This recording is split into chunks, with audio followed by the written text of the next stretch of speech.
Okay, so the easiest way to get to the Archbishop Holgate School Teaching and Learning website is actually accessing it through our main school webpage. So in the top left-hand corner, we've got AHS Teach option here. We can click on that button and that will take us through to the website. Alternatively, as you can see in the top address bar here, we've got ahsteach.com. So ahsteach.com is the website address for the Teaching and Learning website, and it's completely separate to every other website.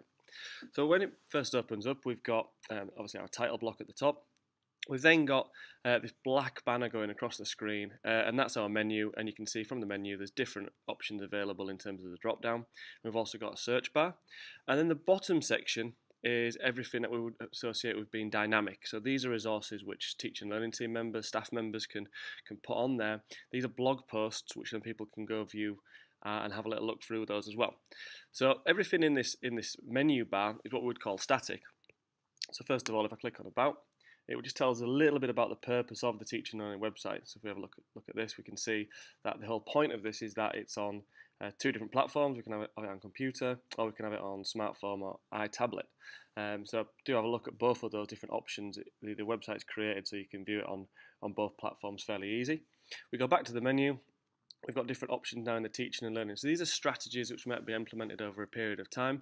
For example, this year we've had the resource of the week. So if you click on that different part of the menu, you can go down and you can click on the different links and they'll take you to the different resources of the week. And that'll update every week or every couple of weeks depending on when the resources of the week are uploaded and submitted to the website.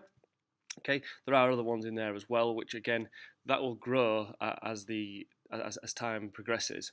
The learning cycle is very much the pedagogy which underpins the way we plan lessons at Archbishop Holgate School. So we can go down, and those people that are looking to refresh the way they plan, or for new staff that are quite familiar with the learning cycle, they're able to look at this and they're able to see exactly how we plan lessons and how we structure our lessons at this school.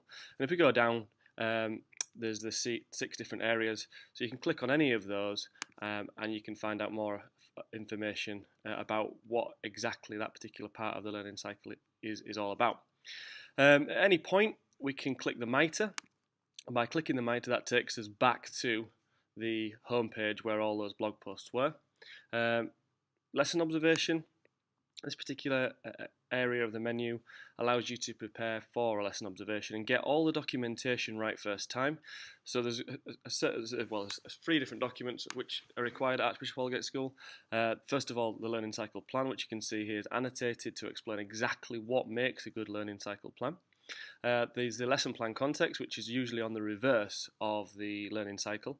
And that basically sets up the context of the lesson and just gives the observer an indication of what's happened previously and what's going to happen moving forward.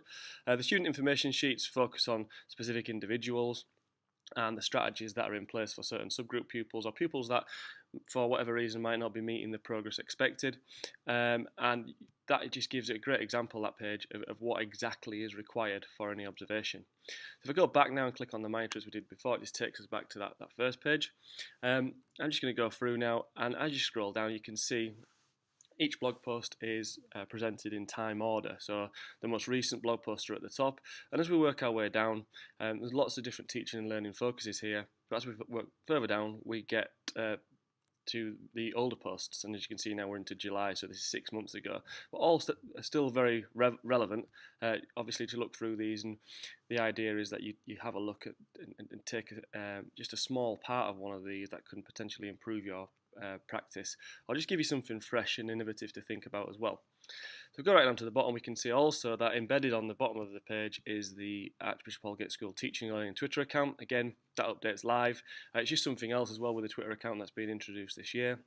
That's available obviously to the external world and teaching and learning people at other schools as well. So just keep an eye on that as well in terms of the things that are going to come out of this.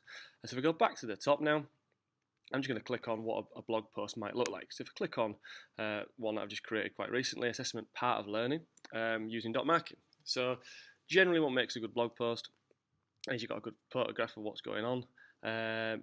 I've included lots of example pupil work here just so people can have a look at that and see exactly how the dot marking strategy is actioned, just to keeping the content fairly brief, just because this wants to be a quick thing to do rather than a time-consuming thing to do in terms of using the blog.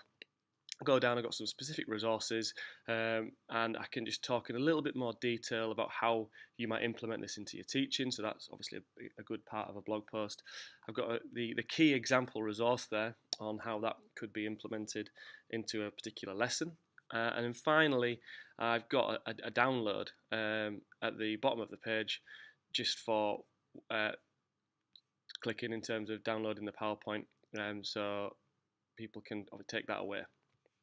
Okay, go back to the top then, and I can just go back to the mitre. It takes me back to the home page, and then finally, just using the search facility.